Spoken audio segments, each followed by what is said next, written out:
जय शिव शंकर। हर हर महादेव। प्रदोष व्रत दोनों पक्षों की त्रयोदशी तिथि को आता है। प्रदोष व्रत अति मंगलमय व कल्याणकारी होता है। इन तिथियों को जो भी वार होता है उसी के अनुसार वह प्रदोष व्रत कहा जाता है। जैसे सोमवार को सोम प्रदोष, मंगलवार को भौम प्रदोष कहलाता है। इस बार शनिवार को प्रदोष होने से वह शनि प्रदोष व्रत कहलाएगा।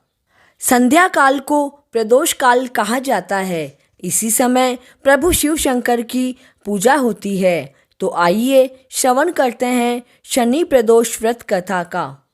प्राचीन काल की बात है। एक नगर में एक सेठ रहता था। वह बहुत ही समृद्ध व धनवान था। सेठ बड़ा ही दयालु प्रवृत्ति का था। भिक्षुक कभी भी उसकी धैर्य से निराश नहीं लौटते थे।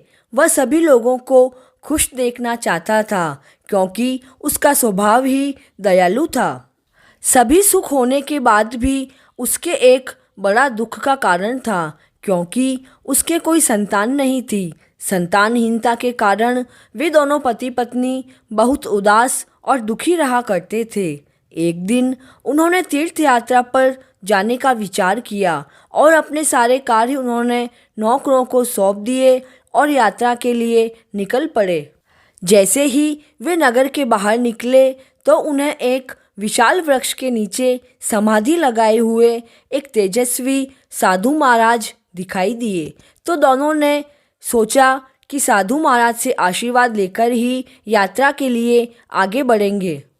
दोनों समाधि लगाए हुए साधु महाराज के सामने हाथ जोड़कर बैठ गए और उनकी समाधि को टूटने की प्रतीक्षा करने लगे। उन्हें इंतजार करते करते सुबह से शाम व शाम से रात्रि हो गई, लेकिन साधु महाराज की समाधि पूर्ण नहीं हुई। परंतु सेठ सेठानी धैर्यपूर्वक बैठे रहे। अंततः अगली सुबह साधु महाराज की समाधि पूर्ण हुई।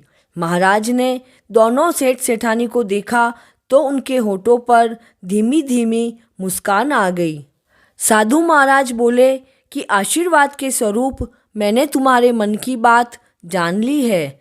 हे सेठ, मैं तुम दोनों के धैर्य से प्रसन्न हुआ हूँ। साधु बाबा ने उन दोनों को संतान प्राप्ति का शनि प्रदोष व्रत करने के लिए कहा और व्रत की विधि भी बताई और प्रभु भोलेनाथ की वंदना इस तरह करने के लिए कहा।